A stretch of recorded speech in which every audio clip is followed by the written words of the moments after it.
Papa me cède l'entreprise, a dit mon frère à ses amis à la fête de papa. Elle ne le mérite pas. Tout le monde l'a félicité. J'ai continué à manger en silence. Puis l'avocat de l'entreprise est arrivé, « Monsieur, votre sœur détient une participation majoritaire. » Le verre de mon frère s'est brisé. La fête pour le 60e anniversaire de papa se tenait au Sterling Club, le genre d'endroit où l'adhésion coûte plus cher que le salaire annuel de la plupart des gens. Mon frère Blake avait insisté pour l'organiser là. Rien n'était trop beau pour Theodore Hastings, fondateur et président-directeur général de Hastings Manufacturing. Je suis arrivé exactement à l'heure, vêtu d'une simple robe bleu marine que Blake qualifierait probablement d'ennuyeuse, et que maman suggérerait poliment de rehausser. Mais j'avais appris il y a des années que rien de ce que je portais ne serait jamais à leur goût. Alors j'ai arrêté d'essayer. La salle de bal était déjà pleine des associés de papa, des amis du country club et de la famille élargie. Blake se tenait près du bar, tenant salon avec ses frères de fraternité et l'équipe de direction de papa. Il était dans son élément, bruyant, confiant, déjà légèrement ivre. À 18h, maman m'a repéré la première. « Oh, Vanessa, tu es venue. » Bien sûr que je suis venue. C'est l'anniversaire de papa. Elle m'a fait ce sourire familier aux lèvres pincées. Eh bien, tu as été si occupée avec ton petit travail de conseil. Nous n'étions pas sûrs que tu trouverais le temps. Mon petit travail de conseil était une entreprise florissante d'analyse commerciale avec 15 employés et des revenus à 7 chiffres, mais j'avais cessé de la corriger il y a des années. Où dois-je mettre ça? J'ai brandi le cadeau. J'avais apporté une première édition du livre de business préféré de papa que j'avais déniché après 3 mois de recherche. Oh, pose-le simplement sur la table avec les autres. Elle regardait déjà par-dessus mon épaule, saluant quelqu'un de plus important.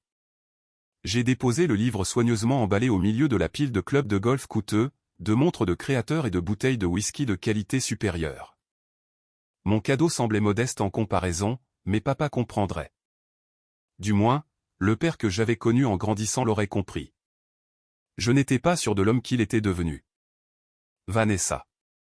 La voix de Blake a retenti à travers la pièce. Regardez qui a décidé de se montrer. Ça devait être une journée calme au bureau.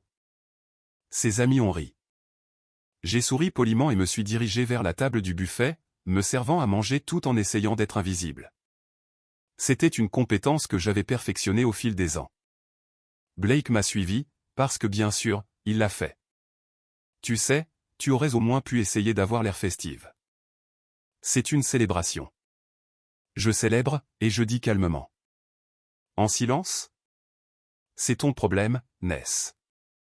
Tout est toujours silencieux avec toi. Pas d'ambition, pas de dynamisme. Papa a bâti un empire, et tu te contentes de gérer une petite entreprise de feuilles de calcul. J'ai pris une bouchée de saumon et n'ai rien dit. Discuter avec Blake quand il buvait ne finissait jamais bien. Mais bon, a-t-il poursuivi, passant un bras autour de mes épaules d'une manière qui semblait affectueuse mais possessive. Au moins, on s'occupera de toi. La famille, c'est la famille, n'est-ce pas? Même si tu ne l'as pas mérité. Je me suis dégagé de son bras. Excuse-moi. J'ai trouvé un coin tranquille et j'ai dîné, observant la fête se dérouler. Papa était dans son élément aussi, serrant des mains et réseautant même à sa propre fête d'anniversaire. Maman flottait entre les groupes, jouant l'hôtesse parfaite. Blake devenait de plus en plus bruyant à chaque verre. Et je suis resté dans mon coin, invisible comme toujours, jusqu'à ce que papa se lève pour prononcer un discours. Merci à tous d'être venus, a-t-il dit, sa voix portant à travers la salle de bal. 60 ans. Difficile à croire. J'ai l'impression que c'était hier que je démarrais Hastings Manufacturing dans un garage loué avec rien d'autre qu'une perceuse à colonne et un rêve. Applaudissements. Papa a souri, sans délectant. J'ai été béni dans les affaires et dans la vie. De grands amis, de merveilleux collègues, et plus important encore, la famille. Il a fait un geste vers maman, qui rayonnait, puis vers Blake, qui s'est redressé. Mon fils Blake, qui travaille à mes côtés depuis 8 ans, apprenant les ficelles du métier. Plus d'applaudissements. Blake a même fait une petite révérence. Les yeux de papa m'ont trouvé dans mon coin. Et ma fille Vanessa, qui a toujours été, eh bien, elle est là ce soir. Et cela signifie beaucoup. Applaudissements polis et épars. J'ai légèrement hoché la tête, habitué à être une pensée après coup. Je ne rajeunis pas, a poursuivi papa. Et j'ai beaucoup pensé à l'héritage, à la succession, à ce qu'il adviendra de Hastings Manufacturing quand je ne serai plus là. La pièce est devenue silencieuse. C'était ce que tout le monde attendait. Je n'ai pas encore pris de décision finale, a dit papa. Et j'ai vu le visage de Blake se décomposer légèrement. Mais je veux que vous sachiez tous que l'entreprise est entre de bonnes mains. La prochaine génération de dirigeants de Hastings est prête. Il a levé son verre. À la famille, aux affaires et à l'avenir. À l'avenir. Tout le monde a répété. Alors que la fête continuait, j'ai remarqué Blake prenant papa à part, leurs têtes rapprochées dans une conversation intense. Je ne pouvais pas entendre ce qu'il disait, mais le langage corporel de Blake était urgent, presque suppliant. Papa lui a tapoté l'épaule et a hoché la tête. Le visage de Blake s'est fendu d'un immense sourire. 20 minutes plus tard, Blake était de retour avec ses amis au bar, et j'étais assez proche pour entendre leur conversation tout en faisant semblant d'examiner la table des desserts. Ça y est, a dit Blake, sa voix portant ce ton particulier de confiance d'ivrogne. Papa me cède l'entreprise. Enfin. Sérieusement, a demandé un de ses amis. La totalité, 85%, a dit Blake, gardant 15% pour lui pour conseiller, mais je serai le président-directeur général, l'actionnaire majoritaire, tout le tralala. Nous rencontrons les avocats la semaine prochaine pour rédiger les papiers. Et ta sœur? Blake a ricané. Qu'en est-il d'elle? Elle a tourné le dos à l'entreprise familiale il y a des années pour jouer avec des feuilles de calcul. Papa lui donne une compensation symbolique, mais l'entreprise me revient, comme il se doit. J'ai mérité ça. J'ai fourni le travail. Elle ne le mérite pas de toute façon. Un autre ami est intervenu.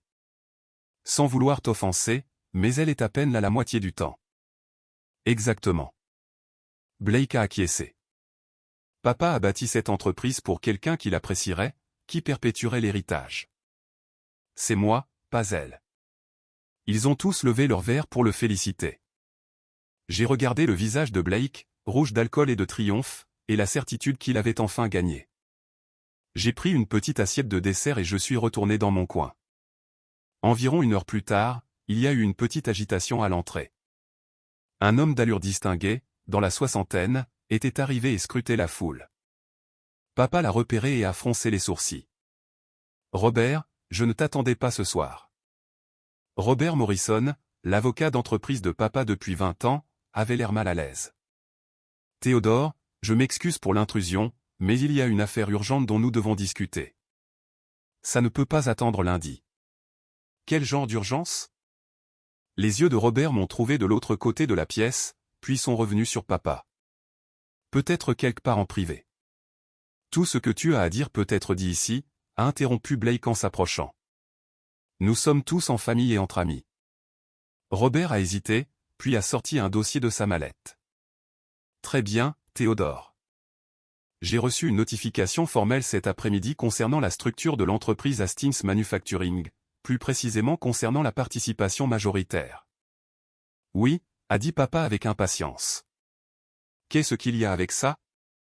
Selon les documents déposés auprès de la Commission des sociétés de l'État, vous possédez actuellement 43% de Hastings Manufacturing. Je le sais, a dit papa. J'ai vendu quelques actions il y a des années pour obtenir du capital, mais je suis toujours l'actionnaire majoritaire et le président-directeur général. En fait, a dit Robert prudemment. Vous n'êtes pas l'actionnaire majoritaire. La pièce était devenue complètement silencieuse. Tout le monde écoutait maintenant. Blake a ri. Bien sûr qu'il l'est. Qui d'autre le serait? Votre sœur, a interrompu Robert, en regardant directement Blake. Vanessa détient 81% des actions avec droit de vote de Hastings Manufacturing. Elle détient le contrôle majoritaire depuis 7 ans. Le verre dans la main de Blake a glissé et s'est brisé sur le sol en marbre. Le silence qui a suivi était absolu. C'est impossible, a dit papa, son visage devenant pâle. Je ne lui ai jamais vendu. Vous ne l'avez pas fait, a acquiescé Robert. C'est Harold Hastings qui l'a fait. Grand-père? balbutia Blake.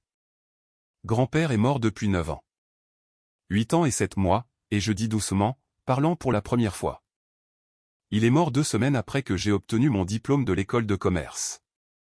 Tous les yeux se sont tournés vers moi. Robert a hoché la tête. Harold Hastings possédait 51% de l'entreprise en tant que fondateur. À son décès, conformément à son testament et aux documents de sa fiducie, ses actions ont été transférées à sa petite-fille, Vanessa Marie Hastings. Pourquoi ne m'en a-t-on pas informé? A demandé papa. Vous avez été informé, a dit Robert doucement. Je vous ai personnellement remis la notification il y a 8 ans. Vous n'étiez pas dans un bon état d'esprit à l'époque. La mort de votre père vous a durement frappé. Vous avez dit que vous vous en occuperiez plus tard et n'avez jamais donné suite. J'ai regardé le visage de papa alors que le souvenir luttait contre le déni. Son père était mort subitement, d'une crise cardiaque à 72 ans. Papa avait été dévasté, à peine fonctionnel pendant des mois. Je ne me souviens pas, a commencé papa. J'ai le reçu signé, a dit Robert, sortant un autre document et des copies des certificats de transfert d'actions, des statuts mis à jour de la société et des votes par procuration annuels que Vanessa soumet depuis 7 ans, tous correctement documentés et classés. Blake s'est tourné vers moi, son visage tordu de confusion et de rage. Tu possèdes l'entreprise depuis 7 ans, et tu n'as jamais rien dit. Tu n'as jamais demandé, et je répondu calmement. Je travaille là-bas. J'ai été. Il s'est arrêté. La prise de conscience se faisant jour. Attends, c'est pour ça? Pourquoi? Quoi? Et je demandais, bien que je sache exactement où il voulait en venir. Pourquoi papa ne m'a jamais vraiment fait partenaire? Pourquoi le poste de directeur des opérations ne s'est jamais matérialisé? Pourquoi je suis toujours listé comme vice-président senior au lieu de vice-président exécutif comme on me l'avait promis? Blake. Papa a commencé. Parce qu'elle possède l'entreprise. Blake a crié. Parce que rien ne pouvait se faire sans son approbation. Pendant tout ce temps, tu m'as saboté. Je n'ai rien saboté. J'ai dit, j'ai protégé l'entreprise. La protéger de quoi? J'ai posé mon assiette de dessert et me suis avancé au centre de la pièce. De toi, Blake. De tes terribles décisions. De ton alcoolisme? De ta tendance à traiter les employés de papa comme des serviteurs et l'argent de papa comme ton propre fonds personnel. Ce n'est pas vrai, n'est-ce pas?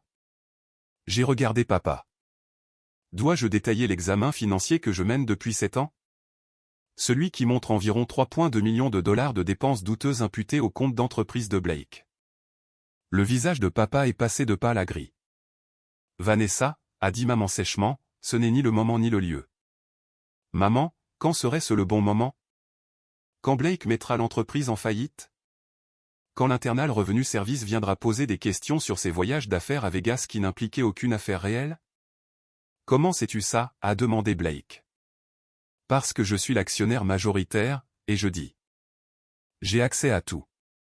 Chaque note de frais, chaque état financier, chaque décision que papa prend doit être ratifiée par le conseil d'administration, et je contrôle le conseil d'administration.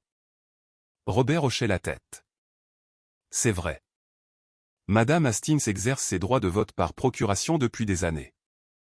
Elle a approuvé toutes les décisions financières majeures, opposé son veto à plusieurs initiatives douteuses et maintenu une surveillance des opérations de l'entreprise. Tu m'as espionné, a accusé Blake. J'ai rempli mon devoir fiduciaire en tant qu'actionnaire majoritaire. J'ai corrigé. Il y a une différence. Papa a finalement retrouvé sa voix. Vanessa, pourquoi ne me l'as-tu pas dit? Pourquoi n'en avons-nous pas discuté?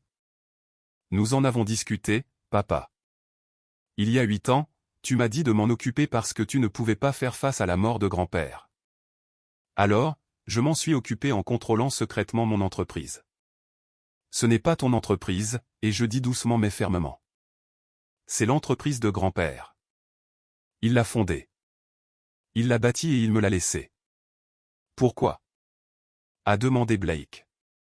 Pourquoi toi et pas papa? Pourquoi toi et pas moi? J'ai sorti mon propre dossier de mon sac à main. Je l'avais porté toute la soirée, attendant ce moment. Parce que grand-père voyait clair. Il aimait papa, mais il connaissait ses faiblesses. Le besoin d'être aimé, l'incapacité de dire non, la tendance à choisir la loyauté familiale plutôt que le sens des affaires. J'ai ouvert le dossier et j'en ai sorti une lettre. C'est de grand-père, écrite pour moi 2 semaines avant sa mort. Il savait que son cœur défaillait. Il savait qu'il devait prendre des dispositions. Lila, a dit papa doucement. J'ai éclairci ma gorge et j'ai commencé. Chère Vanessa, au moment où tu liras ceci, je serai parti. J'espère que ton père t'a donné cette lettre personnellement, mais connaissant Théodore, il n'a probablement pas pu se résoudre à le faire. Ce n'est pas grave. C'est sa nature. Je te laisse la participation majoritaire dans Hastings Manufacturing. Non pas parce que je t'aime plus que ton père ou ton frère, mais parce que je te fais plus confiance. Théodore est un homme bon, mais il est faible en ce qui concerne Blake. Il voit son fils à travers les yeux de l'espoir plutôt que de la réalité. Blake est charmant, confiant et totalement inapte à diriger cette entreprise. Toi, en revanche, tu as quelque chose qui manque à ton frère, l'intégrité. Tu as aussi ce qui manque à ton père, la capacité de prendre des décisions difficiles. Je sais que cela causera des problèmes familiaux. Je sais que Théodore sera blessé. Je sais que Blake sera furieux. Mais parfois, l'amour signifie protéger les gens d'eux-mêmes. L'entreprise a besoin de quelqu'un qui mettra ses intérêts en premier, qui protégera nos employés, qui maintiendra les normes que j'ai établies pendant 40 ans. C'est toi, Vanessa. Ça a toujours été toi. Je suis désolé de te mettre ce fardeau sur les épaules, mais je te fais confiance pour le porter bien. Astérisque, je t'aime toujours, grand-père Harold. Le silence dans la pièce était assourdissant. J'ai soigneusement plié la lettre et l'ai remise dans le dossier. Alors c'est ça. La voix de Blake tremblait. 8 ans de ma vie à travailler pour une entreprise que je pensais héritée, et tout n'était qu'un mensonge. Ce n'était pas un mensonge, et je dis. Tu fais un travail important chez Hastings. Tu es bon en relations clients, en vente, pour être le visage public.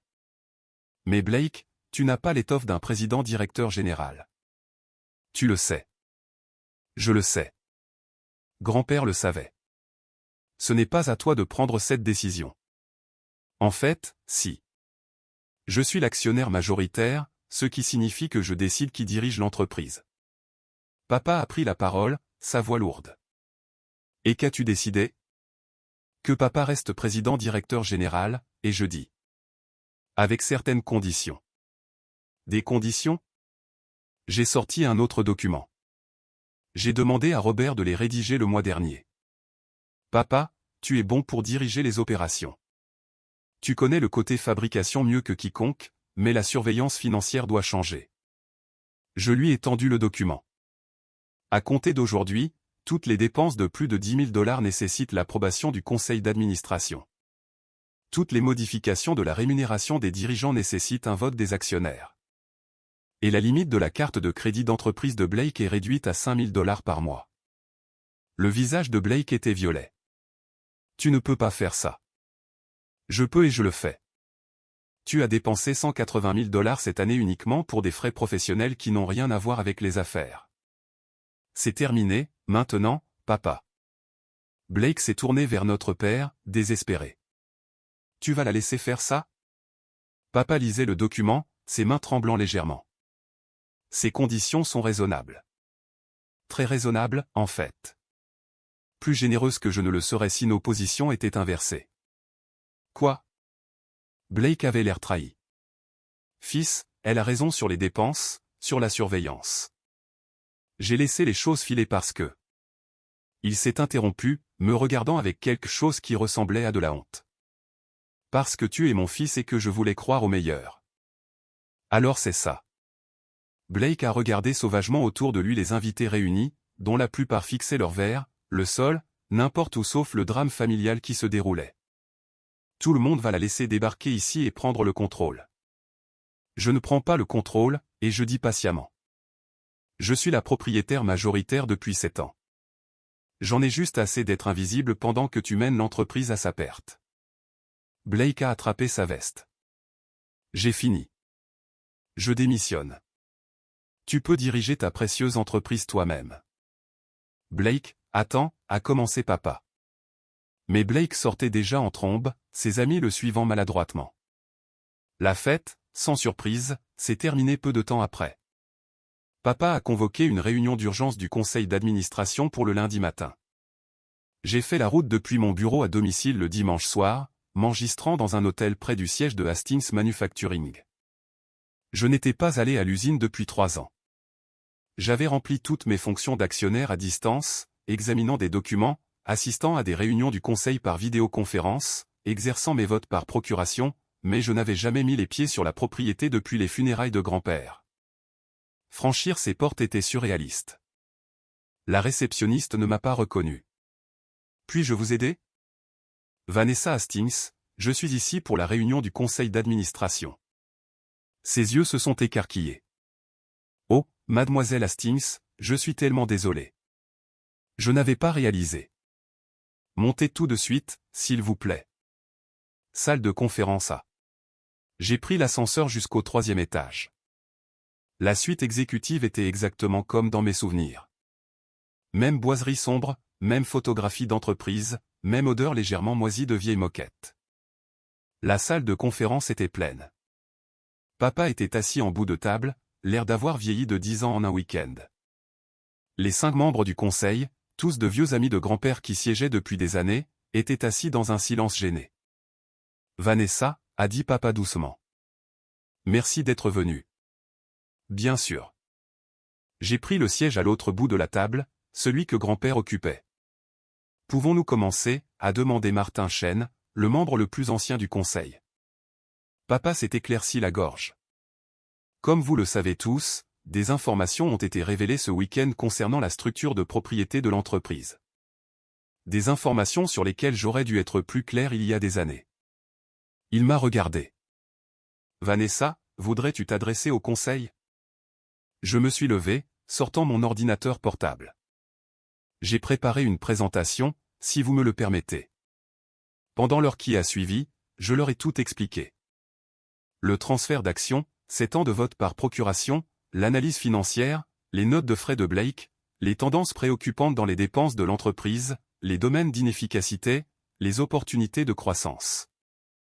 J'avais fait ce travail pendant des années, mais toujours à distance, toujours discrètement. Maintenant, je l'exposais en détail. Quand j'ai eu fini, Martin a parlé le premier. C'est complet, très complet. Je prends mes responsabilités au sérieux, et je dis clairement. Théodore, étais-tu au courant de tout cela? Papa a secoué la tête. Pas des détails. Pas de l'ampleur. Je savais que Vanessa votait par procuration, mais je ne réalisais pas qu'elle effectuait ce niveau de surveillance. Parce que tu n'as jamais demandé, et je dis doucement. Et je n'ai pas insisté. Mais les choses ont changé. Les dépenses de Blake sont insoutenables. L'entreprise a besoin d'une restructuration et je ne peux plus faire cela à distance. Que proposes-tu? A demandé Janet Wu, la directrice financière. Que je prenne un rôle plus actif, pas en tant que présidente directrice générale. Papa est bon pour ça. Mais en tant que présidente du conseil d'administration, surveillance active, réunions hebdomadaires, implication directe dans les décisions majeures. J'ai regardé papa. Je n'essaie pas de te pousser dehors, mais je ne peux plus être une actionnaire passive. Papa a hoché lentement la tête. Je comprends et tu as raison sur tout. J'ai été négligent à bien des égards. Le conseil a voté à l'unanimité pour approuver ma proposition. J'étais officiellement présidente du conseil d'administration de Hastings Manufacturing. Après la réunion, papa m'a demandé de rester. Je te dois des excuses, a-t-il dit une fois que nous étions seuls. Beaucoup d'excuses, en fait. Papa, laisse-moi finir. J'ai été un père terrible pour toi, Vanessa. Pas intentionnellement, mais ça ne rend pas les choses meilleures. J'ai toujours favorisé Blake. Je l'ai toujours vu comme mon successeur. J'ai toujours dénigré tes réalisations parce qu'elles n'étaient pas ce que je voulais que tu accomplisses. Il s'est assis lourdement. Ton grand-père a vu ce que je ne pouvais ou ne voulais pas voir. Que Blake est charmant mais irresponsable. Que tu as l'intégrité et l'intelligence dont cette entreprise a besoin. Que j'étais trop faible pour l'admettre. Tu n'es pas faible, papa. Je le suis. Surtout en ce qui concerne Blake. Je voulais tellement qu'il soit prêt, qu'il soit digne. J'ai ignoré tout ce qui prouvait le contraire. Qu'est-ce que tu vas faire pour Blake? Et je demandai. Papa a soupiré. Je ne sais pas. Il ne me parle pas. Ta mère est furieuse contre nous deux. La famille est brisée. La famille est brisée depuis des années. Et je dis doucement. Nous sommes juste enfin honnêtes à ce sujet. Blake s'est présenté à mon hôtel ce soir-là, ivre et en colère. Tu as tout détruit, a-t-il baragouiné quand j'ai ouvert la porte. 8 ans de ma vie, mon avenir. Ma relation avec papa. Tout ça. Blake, tu es ivre. Rentre chez toi. Chez moi? Il a ri amèrement. Pourquoi faire? Pour voir maman pleurer. Pour que papa ne me regarde pas. Pour savoir que ma petite sœur a tiré les ficelles pendant tout ce temps. Je ne tirais pas les ficelles. Je protégeais l'entreprise. De moi. Tu la protégeais de moi. Il a poussé pour entrer dans la chambre et je l'ai laissé faire parce que se battre avec un Blake ivre ne marchait jamais. Tu penses que tu es tellement meilleure que moi, tellement plus intelligente, tellement plus digne. Je ne pense pas ça. Si, tu le penses. Il a crié. Toi et grand-père. Vous avez tous les deux décidé que je n'étais pas assez bon, pas assez intelligent, pas digne de l'entreprise familiale. Blake, assieds-toi. S'il te plaît.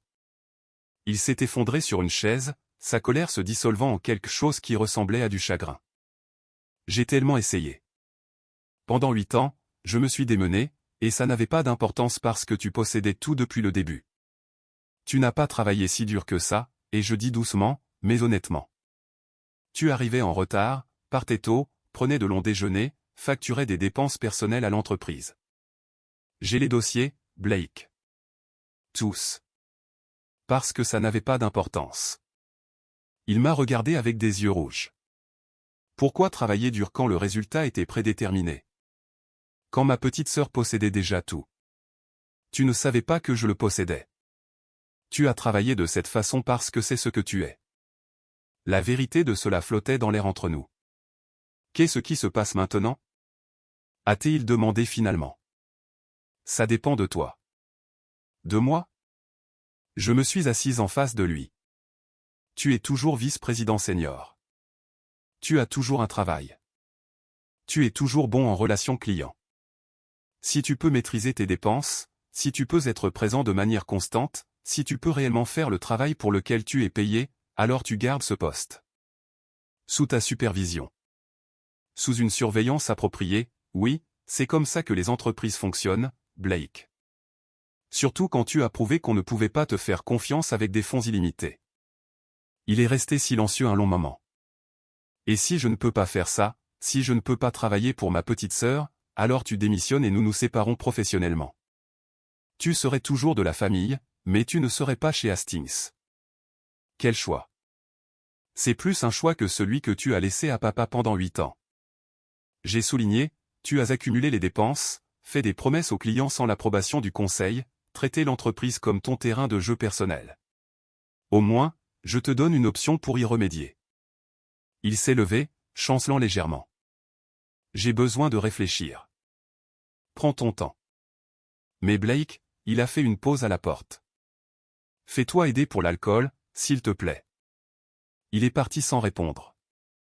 Blake s'est fait aider. Pas immédiatement. Il a fallu un autre mois de déchéance avant qu'il ne s'inscrive finalement dans un programme de traitement. 60 jours en internat, suivi d'une thérapie ambulatoire intensive. Quand il est revenu au travail, il était différent. Plus calme, plus concentré, réellement présent dans les réunions au lieu d'être juste physiquement là. J'avais restructuré son rôle pendant son absence.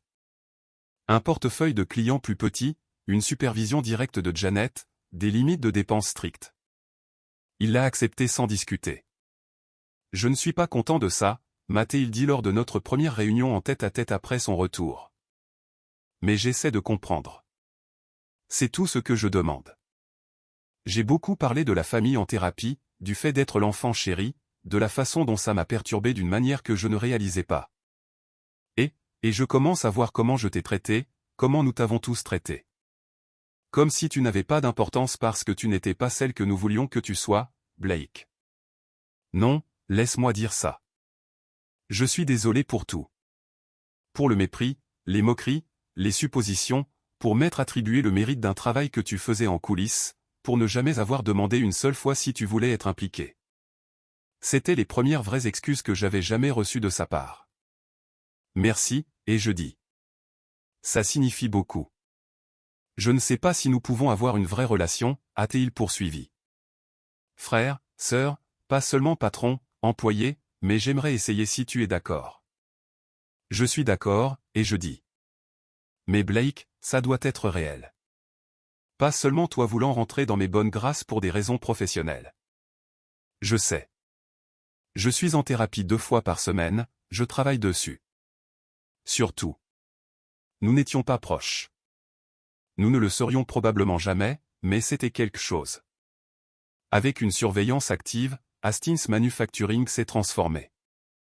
J'ai fait appel à des consultants pour rationaliser les opérations, mis à jour les systèmes technologiques, améliorer les avantages sociaux des employés, réduire les dépenses inutiles tout en investissant dans des domaines de croissance. En 6 mois, les bénéfices ont augmenté de 18%. Les scores de satisfaction des employés ont augmenté. Nous avons décroché 3 contrats majeurs qui étaient en suspens depuis des années. Papa et moi avons développé un rythme de travail. Il s'occupait des opérations quotidiennes. Je m'occupais de la planification stratégique et de la surveillance financière. Nous nous rencontrions 2 fois par semaine pour nous coordonner. Ton grand-père serait fier, m'a-t-il dit un jour. De l'entreprise, de toi, de la façon dont tu as géré tout ça. Je suis fier, aussi. Même si je ne l'ai pas bien montré. Tu le montres maintenant. C'est ce qui compte. Maman a mis plus de temps à se faire à l'idée. Elle me reprochait toujours d'avoir ruiné la vie de Blake et d'avoir embarrassé la famille. Mais finalement, même elle a dû admettre que l'entreprise était florissante. Je ne comprends toujours pas pourquoi ton grand-père a fait ça, a-t-elle dit un jour au déjeuner. Pourquoi il a écarté son propre fils? Il n'a pas écarté papa. Papa a toujours des actions, toujours un salaire, dirige toujours l'entreprise. Mais tu as le contrôle. Parce que grand-père m'a fait confiance pour l'utiliser à bon escient, et c'est ce que j'ai fait. Elle a soupiré. Je suppose que oui, mais ça a tout changé. Tout avait déjà changé, maman. Nous faisions juste semblant du contraire. Je me tenais dans la salle de conférence où, 1 an auparavant, Robert Morrison avait brisé le verre de Blake et les illusions de ma famille. Le conseil était réuni pour notre assemblée annuelle des actionnaires. Mais cette année, il y avait un nouveau visage, une jeune femme d'une 20aine d'années, l'air nerveux. Tout le monde, et je dis, j'aimerais vous présenter Taylor Morrison. Elle rejoint notre conseil en tant que conseillère. Taylor vient de terminer sa maîtrise en administration des affaires et a des idées novatrices sur la fabrication durable. Taylor était la petite fille de Robert, brillante et passionnée par les pratiques commerciales environnementales. Elle me rappelait moi-même à cet âge, pleine d'idées, désespérée de faire ses preuves, sous-estimée par tout le monde autour d'elle. Je la mentorais depuis 6 mois maintenant. Je la faisais entrer dans l'entreprise familiale. Vanessa, a dit papa après la réunion, était-ce nécessaire? Elle est très jeune. Je l'étais aussi quand grand-père m'a laissé 81% de l'entreprise. J'ai souligné que l'âge n'est pas le problème. La vision l'est. Il a hoché lentement la tête. Tu construis ton propre héritage. Je construis l'héritage de grand-père, celui qu'il m'a confié. Ce soir-là, j'ai visité la tombe de grand-père. J'y venais tous les mois depuis cette fête d'anniversaire, le mettant au courant de l'entreprise, de la famille, de tout ce qu'il avait mis en mouvement. Ça fait 1 an, grand-père, et je dis en arrangeant des fleurs fraîches. 1 an que tout a éclaté. Depuis que Blake a appris la vérité, depuis que papa a réalisé ce que tu avais fait. Le cimetière était calme. Juste des oiseaux et du vent. L'entreprise se porte bien. Vraiment bien. Blake est en voie de guérison. Papa et moi avons une meilleure relation que nous n'en avons jamais eue depuis des années. Maman est, eh bien, maman est maman, mais elle essaie. Je me suis assise sur le banc près de sa pierre tombale. Je comprends maintenant pourquoi tu l'as fait, Pourquoi tu m'as donné ce fardeau? Il ne s'agissait pas seulement de protéger l'entreprise. Il s'agissait de me protéger, de me donner la preuve que j'avais de l'importance, que j'étais digne, que ta foi en moi était réelle, documentée et juridiquement contraignante. Les larmes sont venues, mais c'étaient des larmes douces, curatives. Tu m'as vu quand personne d'autre ne le faisait. Tu as cru en moi quand mes propres parents ne le pouvaient pas. Tu ne m'as pas seulement donné une entreprise, mais une validation, un but, la certitude que je n'étais pas folle de me sentir méprisée et sous-évaluée. J'étais méprisée et sous-évaluée. J'ai essuyé mes yeux et j'ai souri. Merci, grand-père, pour l'entreprise. Oui. Mais plus important encore, de m'avoir vu. De m'avoir vraiment vu et de m'avoir fait confiance avec l'œuvre de ta vie. Le vent s'est levé, bruissant dans les arbres. C'était comme une réponse. Je suis resté jusqu'au coucher du soleil, puis je suis retourné au bureau. Il y avait du travail à faire. Il y avait toujours du travail à faire. Mais maintenant, c'était un travail que je choisissais. Un travail que je contrôlais. Un travail qui validait tout ce dont je m'étais toujours su capable. Grand-père m'avait fait ce cadeau et je l'honorerai chaque jour.